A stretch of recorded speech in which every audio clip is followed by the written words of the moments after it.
বনি ইসরায়েল সামনে বিশাল সমুদ্র আর পেছনে ফেরাউনের ভয়ঙ্কর বাহিনী দেখে আতঙ্কে কেঁপে উঠল।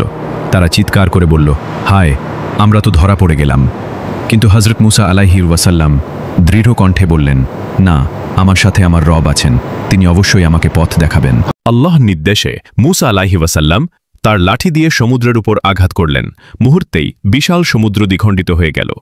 দুই পাশে পাহাড়ের মতো পানি দাঁড়িয়ে রইল আর মাঝখানে শুকনো রাস্তা বের হয়ে এলো। তখন বনি ইসরায়েল সবাই সেই পথে নিরাপদে পার হতে লাগল। মায়েরা কোলে শিশু নিয়ে দৌড়াচ্ছে, বৃদ্ধরা ভর দিয়ে হাঁটছে। তারা সবাই মুক্তির পথে এগিয়ে গেল। কিন্তু ফেরাউন রাগে চিৎকার করে বলল, তাদের ধ্বংস করো। সে তার সৈন্যদের নিয়ে সমুদ্রের ভেতর ঢুকে পড়ল। আর ঠিক তখনই আল্লাহর হুকুম হল, সমুদ্র আবার মিলিত হয়ে গেল। ভয়ঙ্কর ঢেউ আছড়ে পড়ে ফেরাউন ও তার বাহিনীকে গ্রাস করে নিল। ডুবে যাওয়ার মুহূর্তে ফেরাউন চিৎকার করে বলল, আমি বিশ্বাস করলাম মুসার রবই আসল উপাস্য। কিন্তু তখন অনেক দেরি হয়ে গেছে। আল্লাহ ঘোষণা দিলেন, আজ আমরা তোমার দেহকে রক্ষা করব, যাতে তোমার পতন যুগে যুগে মানুষের জন্য শিক্ষা হয়ে থাকে। এভাবেই ইতিহাসের সবচেয়ে শক্তিশালী রাজা পানির নিচে তলিয়ে গেল, আর আল্লাহর ন্যায় বিচার চিরকাল পৃথিবীর বুকে অম্লান হয়ে রইল।